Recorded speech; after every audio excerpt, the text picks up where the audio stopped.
So now I'd like to introduce Hannah Wyman, a Jobs for Michigan's Graduates Youth from our West Michigan Works program and also a member of our Youth Advisory Council.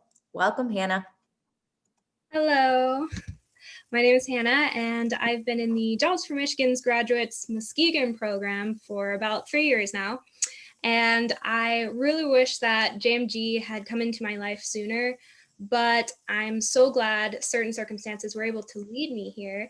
I've learned to be more confident, outgoing, and I've learned important leadership and career skills that have helped me navigate through my crazy life. And I know it will continue to help me learn and grow. I've had setbacks in my life and felt so scared because I didn't know how to get from A to G. Being a part of JMG has given me the steps to get there, so I'm very thankful. One of the opportunities JMG offers us is Legislative Day. I've had the opportunity to attend several of these events. Before the pandemic started, we would travel to the state capitol and meet with Senator Bumstead and Representative Sabo. We would sit in their office, discuss how JMG has impacted our lives, ask any questions we may have, and discuss any issues happening within our communities. I prepared for the meetings by having my talking points written down beforehand.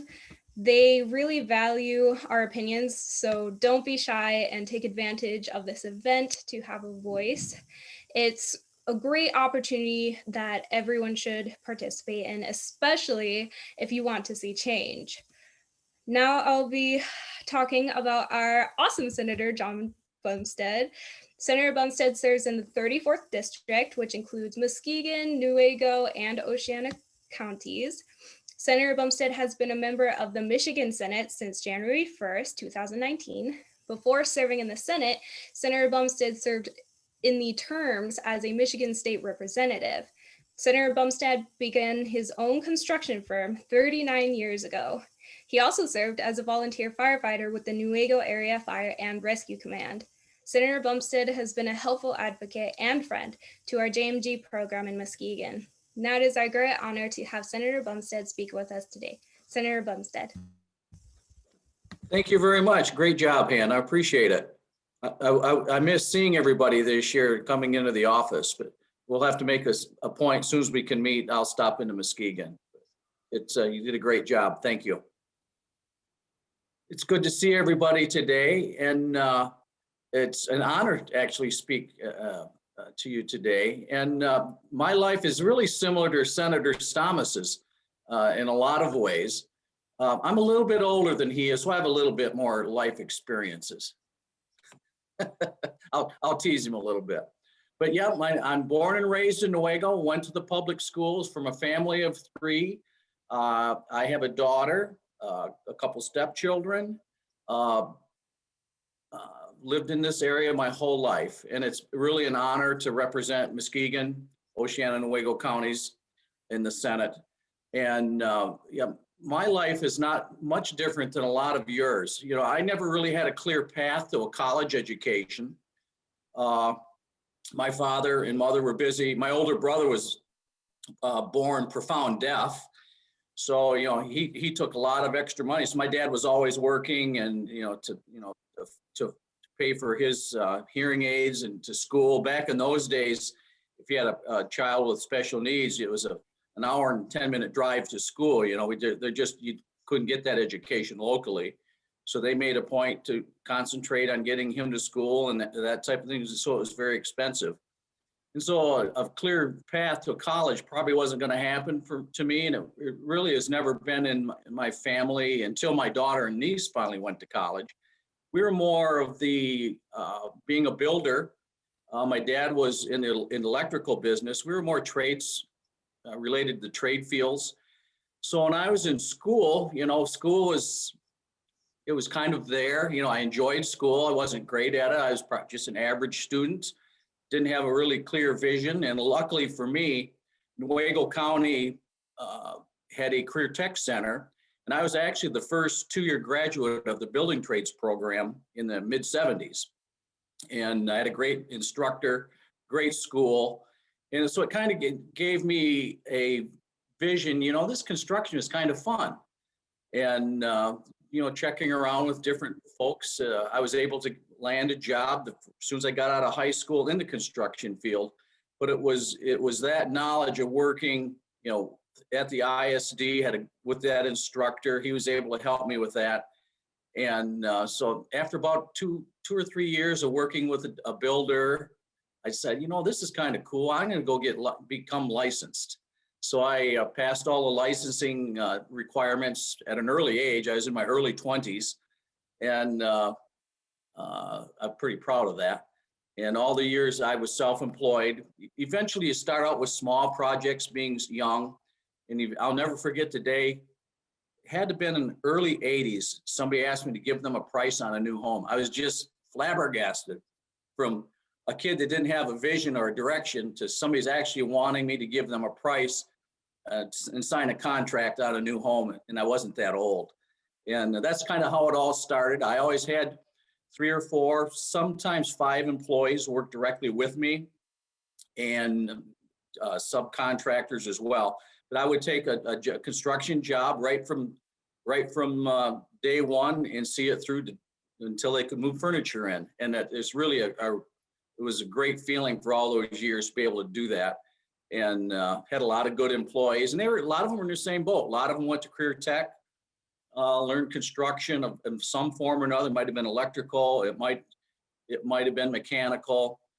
But it seemed to work for me because we all don't have that same path. We don't have the same abilities, but you find those abilities that you're good at and you have a passion for. And it seems like when you have that passion, good things happen. And so I'm very proud of that. I had no vision ever to be in Lansing in politics. Timing was right. The state representative at that time was Jeff Hansen, was moving on to the Senate. And I said, I kind of like the competition of running for office, because I'd really never run for office before. And I decided to run, and very competitive. But at the end of the day, one thing you want to learn is if you want to get into something, you don't want to lose. You want to be successful. So you work very hard at it. And like in construction, you work hard at it, you will be successful. And it was kind of the same thing with politics for me. And that's how I got into politics.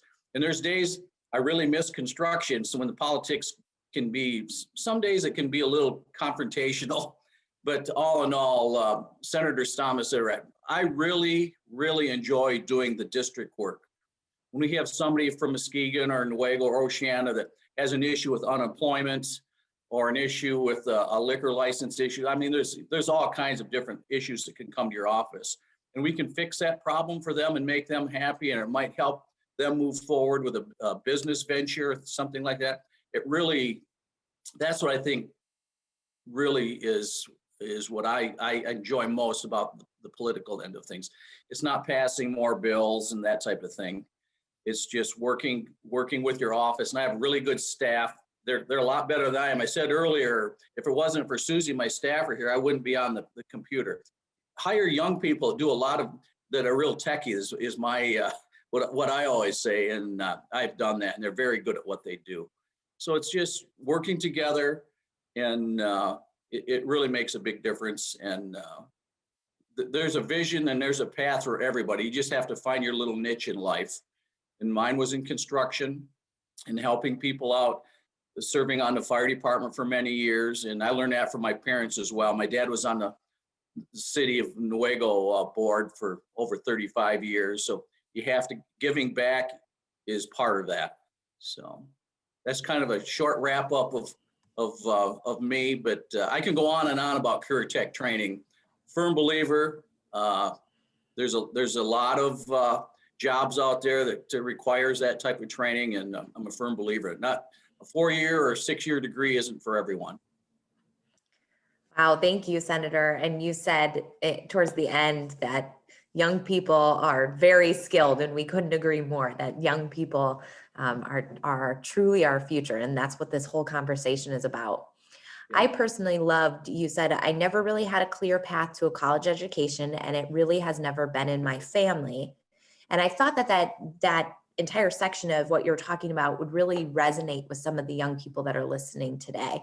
I love how you talked about pivoting that into expanded opportunities for credentialing through CTE programming, and that there are different pathways for everybody. And I think that that's so much about what we're all about, inspiring and connecting young people to achieve a future beyond imagination, whatever that future might be. So let's dig into that a little bit.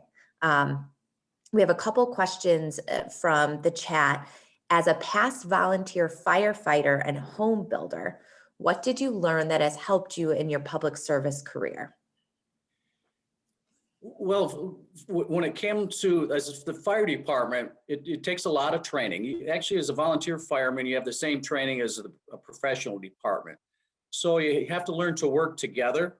Otherwise, if your department isn't working together, somebody's going to get hurt. So it's about that, learning everybody's strengths, learning to work together. And if you don't have that, nothing is going to be successful, no matter where you're working down the line with a job, or it just doesn't work unless you're working together. Safety is always first, but at the end of the day, you see success, it's because there's a lot of people on that team that are pulling in the same direction. Absolutely. As a young boss, what was your philosophy for managing people? Well, number one is a clock. Now, I encourage every young person out there, when I started in the morning, 8 o'clock, that means you're up in there, we're working at 8 o'clock. Then we have structured coffee hour and structured lunch, and we're going to leave at 4:30, 5 o'clock. It's so important to have structure, because that way you can plan for the day. If you're only there 5 or 6 hours, it's hard to plan out your week. So it's really important to have structure in your life. And I've always done that. Even in Lansing, I have the same philosophy. If I'm chairing a committee, if we post that meeting for 9 o'clock, I'll gavel at 9 o'clock, because everybody knows I'm serious about getting that meeting done, getting it done on time, and you're not wasting other people's time for another meeting afterwards. So to me, it's really have a schedule laid out and be on time. That's so important today. Thank you. Who did you look up to when you started out in your public service career? And can you tell us a bit more about it? In my public, I'll go back to my career tech teacher was Dan Self. He was a young teacher when I started in the 11th grade. He was from Canada, and he was just a good mentor for me. I didn't have, like you say, I wasn't really great at English because I just wasn't into those types of classes. I wanted to be outside working and earning money. And he was a good mentor for me. He was very good at his job. And through the years, I haven't heard from him. He moved back to Canada many years ago, so I haven't heard from him in many years. But I think he was the person that I remember the most that helped me, guide me through my career. My parents as well. My dad worked 24/7, because of my brother and whatnot. And so he always was working 2 or 3 jobs. And sometimes that's what you have to do to make ends meet when you have a family. And there's nothing saying in black and white that you have to be the jobs from 8 in the morning to 4:30 or 5 o'clock at night. If you have to work longer hours, that's what you do to get by sometimes, and to provide for a family and make sure they're fed and clothed and have the proper education as well. Sometimes it's just a lot more work for folks. So I have a lot of people over the years that have helped me out. I'm still, I had an 8th grade principal, Mrs. Matson, who was, she was a real strict disciplinarian, but when Mrs. Matson walked into the room, she commanded respect, and I always respected that in her. And my high school principal, Ed Grotus, was the same way. He just passed away. Actually, he was 84. Mrs. Matson lived to be 105. And so those people, when it came to schooling, I had a lot of respect for, because you walked in, they had a presence, and they were honest and they were fair. Mm-hmm. And when you're honest and fair with folks, it seems like things line up in place. in honesty and fairness does make a huge difference in life. And what you're talking about is such a testament to all of our specialists who are on the call today, who are such significant, caring individuals in the lives of our young people. And that one person, it really can make a world of difference, even how many years later. So thanks for reminding us. Yeah. The last question that we have for you, and you touched on it briefly, but maybe just going into it a bit more, what do you enjoy most about your career in public service specifically? And what are some of the most important lessons you can share with our youth? Number one, I tell people I know a lot of stuff just from being involved with business, but there's a lot of things I don't know. So surround yourself, your staffers that are better at you than things. Like Susie's sitting here next to me. She's really good technically. And my whole staff, they're very good writers. They're very good at computers. So surround yourself with people that are better at things than you are, and listen to them. And what scares me most in Lansing was when there's a legislator, believe me, there's a lot of them, ask Mr. Pashoka, that know more than everybody else. When there's a legislator like that, there's probably going to be a problem. I know a lot of things, but I rely on a lot of people, and you can trust those people. So you have to develop friendships. You have to develop that trust. And that's how you'll have a really good office. Hire good staff. They will make sure you're directed in the right, going in the right direction. But then you'll develop those trusts with other legislators in Lansing. I get along very well with the governor. I'm a Republican, she's a Democrat. And if you go to Lansing and you have headbutting all the time, and it's like that in politics, it's really sad. But you need to develop cross the aisle friendships. You don't have to agree on everything all the time. You can disagree in a proper manner. But I've never made it a point to go to Lansing to be mad all the time. And if you're mad all the time, you're not going to get much done. You're not going to represent your district. Because at the end of the day, I might have to work with the governor on some issues in Muskegon or Newaygo or Oceana County. And I can't do that if we're butting heads. Yeah. And we've got to find a better path. I wish young people would, probably the best thing to do if everybody turn the news off, because you have one side fighting the other. And I just think the situation we're in now is not healthy.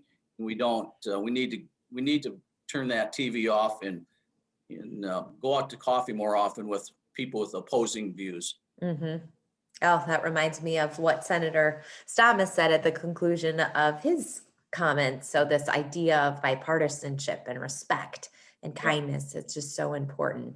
Yeah, you can disagree, but you can do it in a manner where you're not insulting one another. I love that. And I also heard a little bit of job opportunities in what you were saying. Hire good staff. It sounds like hiring abounds in Lansing. So if we do have young people interested in careers in public service, there might be some internships or even front desk roles that people can look to fill. Yep. And we have in my office, I have 2 district gals. I have, there's 2 in the office plus Adam 3. And, some of them have a college degree, some of them don't, some are on a job training. So there's chances for everybody to work their way into an office and work their way up. And, not everybody has that same opportunity to go get a 6-year political science degree, but you have a chance to start and work your way up. The harder you work, the higher your goals, you can reach your goals. Yeah, that's fantastic. Well, I lied. I'm going to ask one more question because I do think it's important for our young people to hear. As we have youth meeting with their legislators and elected officials throughout the month, if young people want elected officials to listen to them and move their recommendations to action, how do you recommend they go about sharing information? No doubt. We have actually office hours. We come in the district all the time. So I would encourage all the young people out there, find out who your legislators are, get their phone numbers, because if the legislators worth anything, they'll give you their cell phone number. Mine's out to thousands of people. I can't answer anything if you can't get a hold of me. So it's really about that communication, that connection. And I really enjoy talking to young people for the same reason. I'm no different than you were. We're kind of from the same boat. I didn't come from a family with money. Or if you came from money is one thing, but I didn't have that ability. So I had to work my way up. So I can understand how a lot of you are. And you just need to open that line of communication and find out who your legislators are and get their cell phone numbers, go to their coffee hours. If you are in Lansing, stop in at their offices. Believe me, if they're there, they'll want to talk to you and listen to you because you are a constituent. And I can't help you if you don't, I can't help you if you don't call me. And I tell people, if you have an issue with the office in the area, in your district, please give us a call because we can find out an answer for you or work together. And but it's all about communication. Open that line of communication, but find out who your legislators are. Very important. Thank you. Thanks so much, Senator Bumstead, not only for joining us this morning and sharing your story, but also just for the blessing you've been to our organization and supporting our young people like Hannah for many years. So thank you. I want to thank all of you for what you do. It's very important that we work together and move forward because this is stuff's exciting for me. Oh, absolutely. And I know so much of your message and Senator Thomas is going to resonate to our young people who joined and then to those who are watching via the recording later this week. So thanks again. Thank you.